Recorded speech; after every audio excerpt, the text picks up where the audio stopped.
Hello aspirants. तो आज की इस वीडियो में हम लोग एक बहुत ही इंपॉर्टेंट डिस्कशन करने वाले हैं कि बहुत सारे नीट एस्पिरेंट्स ये सोचते हैं कि एनसीईआरटी चाहे वो बायो की हो, चाहे केमिस्ट्री की हो या फिर फिज़िक्स की हो, तो एनसीईआरटी बहुत कुछ होती है या फिर सब कुछ ही होती है। बहुत बच्चों के हिसाब से एनसीईआरटी सब कुछ होती है नीट जर्नी में, और वो हर एनसीईआरटी को रट जाते हैं। लेकिन हम जानते हैं कि सिलेक्शन सबका नहीं हो पाता है। तो इस वीडियो में मैं आपको इसी के कुछ रिलेटेड बताऊंगा, और वीडियो के एंड तक आपको ये क्लियर हो जाएगा कि फ़िज़िक्स की एनसीईआरटी आपको पढ़नी चाहिए या कैसे पढ़नी चाहिए या फिर पढ़नी ही नहीं चाहिए। मैं खुद कंक्लूज़न आपको बता दूंगा। और मैं क्यों बताऊंगा? क्योंकि सबसे पहले मैं यही बता दूं कि मैंने नीट 2024 जो कि मेरा फर्स्ट अटैम्प्ट था, मैंने उसमें 685 स्कोर किया है। तो मैं कहीं ना कहीं इस बात का आइडिया रखता हूँ कि फ़िज़िक्स की एनसीईआरटी को कैसे पढ़ना चाहिए। ठीक है, तो चलते हैं वीडियो के पहले क्वेश्चन की तरफ।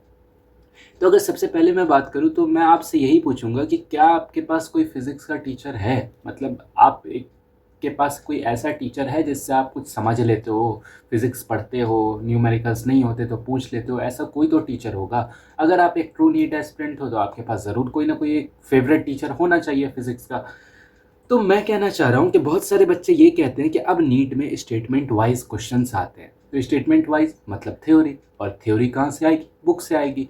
तो बच्चों का ये कहना है, या कुछ टॉपर्स भी ये कहते हैं कि अगर स्टेटमेंट एनसीईआरटी से आ रहा है तो हमें थ्योरी के लिए एनसीईआरटी पढ़नी चाहिए। लेकिन मेरा ये कहना है कि अगर स्टेटमेंट एनसीईआरटी से आ रहा है और वो जो टीचर आपके पास है, जो कि एक आइडियल है, जो कि आपको सब कुछ समझा रहा है, सब डाउट्स क्लियर कर रहा है, तो क्या वो थ्योरीज नहीं बताएगा? वो भी तो सारी थ्योरीज बताएगा। वो जब बताएगा कि इलेक्ट्रॉन इधर पास करेगा तो करंट उसके ऑपोजिट में, तभी तो आपको पूरा मैकेनिज्म समझ आएगा। कैसे आपको पूरा करंट समझ आएगा, पूरा मतलब इफेक्ट जानना है तो उसके लिए थ्योरी तो जाननी ही पड़ेगी ना। और वो थ्योरी कौन बताएगा? टीचर्स बताएंगे। तो हमें बुक की क्या ज़रूरत पड़ गई? मैं ये कहना चाह रहा हूँ कि अगर टीचर है वो थ्योरीज बताएंगे, हम थ्योरी को नोटबुक में लिखेंगे और काम हो गया हमारा। अब क्यों फिजिक्स की उस एनसीईआरटी को, जिसको समझना इतना डिफिकल्ट है, उसको हम जाकर पढ़ें? अब कुछ बच्चे ये बोलते हैं कि न्यूमेरिकल्स आते हैं 90% नीट में, तो क्या हम न्यूमेरिकल्स कहाँ से करें? तो मैं कहना चाहूँगा कि क्या आपके पास कोई साइड बुक नहीं है न्यूमेरिकल्स के लिए? मतलब कि जैसे डीसी पांडे मैं सॉल्व करता था, डीसी पांडे हो गई, या फिर आपके पास पीडब्ल्यू का मॉड्यूल, एलन का मॉड्यूल, किसी का तो मॉड्यूल होगा, कहीं की तो कोई बुक होगी। क्या आपके पास कोई साइड बुक न्यूमेरिकल्स के लिए नहीं है? आप वो सॉल्व कीजिए, और सॉल्व कीजिए प्लीज़। ये आउट ऑफ द टॉपिक बोल रहा है, लेकिन बहुत बच्चों को मैं देख रहा हूँ वो सॉल्व ही नहीं करते हैं फिजिक्स की मॉड्यूल। बस क्लास में हो गया, क्वेश्चंस हो गए, वही छोड़ देते हैं। ये बात बिल्कुल गलत है, फिर आपकी फिजिक्स कभी होगी ही नहीं। खैर, टॉपिक पे आते हैं कि अगर आपके पास साइड बुक है न्यूमेरिकल्स की, आप वो कीजिए। स्टेटमेंट के लिए टीचर पे निर्भर रहिए। तो ये दोनों चीज़ें अगर आप मिलाकर करेंगे, और जो भी डाउट आता है टीचर से पूछिए, सारी चीज़ें नोटबुक में लिखिए, तो फिर आपको एनसीईआरटी के फिजिक्स की ज़रूरत क्यों पड़ेगी? मैं ये कहना चाह रहा हूँ। ठीक है, फिर आ जाते हैं कि बहुत सारे बच्चे ये बोलते हैं कि एनसीईआरटी के बैक एक्सरसाइज के क्वेश्चंस करने चाहिए, मतलब वो प्रैक्टिस के लिए अच्छे होते हैं। मैं कहता हूँ, आपने level of NCERT back questions देखा भी है? मतलब अगर आप सॉल्व करेंगे तो आप लेवल देखा है उन्होंने? कि मैंने जब खुद सॉल्व किया था ना, जब ट्राई किया था, तो मुझसे शायद 8-10 क्वेश्चंस हुए थे। उस वक्त में ये फिज़िक्स वैसे भी वीक थी, तो 8-10 क्वेश्चंस हुए थे, और उसके बाद हार मान गया था मैं बहुत अच्छे अच्छे क्वेश्चंस कर लेता था तब, लेकिन फिज़िक्स में आकर हार मान गया एनसीईआरटी में। पता है क्यों?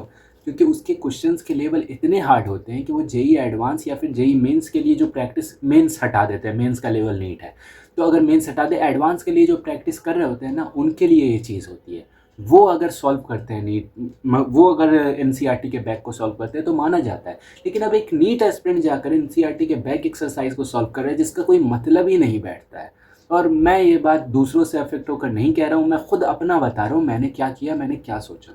तो अगर एनसीईआरटी के बैक के क्वेश्चंस इतने हाई लेवल के हैं तो आपको करने की ज़रूरत क्या है? इतना तो नीट में पूछा ही नहीं जाएगा। अगर आपको थ्योरी जाननी है, टीचर पे निर्भर रहिए। न्यूमेरिकल्स करने हैं, साइड बुक पे कर लीजिए। बैक एक्सरसाइज करने हैं, क्यों करने हैं? आप मॉड्यूल कर तो रहे हैं, उसमें 100 क्वेश्चंस, 150-200 कर तो रहे हैं, फिर आपको क्यों चाहिए कोई बैक एक्सरसाइज जो कि जेई एडवांस के लेवल क्यों? तो मैं पूरा का कंक्लूजन अगर बताऊं तो मैं बोलूँगा कि डोंट रीड फिजिक्स एनसीईआरटी। आपको छूनी ही नहीं है आपको। मतलब मैंने अपनी पर्सनल बात बताऊं, मैंने फिजिक्स की 11-12 दोनों ही की बुक ली थी, लेकिन आज तक टच नहीं किया था। पता नहीं 4 बुक्स होंगी शायद, तो मैंने कभी टच ही नहीं किया। बस वो घर से उठा के इधर उधर रखने के लिए उठाया हूँ, वरना कभी पढ़ने के लिए बस एक बार क्वेश्चन के लिए उठा लिया था, वो भी रिग्रेस्ट अब तक होता है। तो मैं कहना चाह रहा हूँ कि अगर आपके पास ये सारी चीज़ें हैं तो आपको एनसीईआरटी फिज़िक्स पढ़ने की कोई ज़रूरत नहीं है। स्टेटमेंट के लिए टीचर हैं आपके पास, एक अच्छे टीचर को पकड़िए, इमाल सर को पकड़िए या जो भी, मतलब मैं इमाल नहीं नाम ले रहा हूँ, ठीक है। आप जिस टीचर को भी पकड़िए, आप उनसे पढ़िए और अच्छे से थ्योरी समझ आएगी तो हो गया।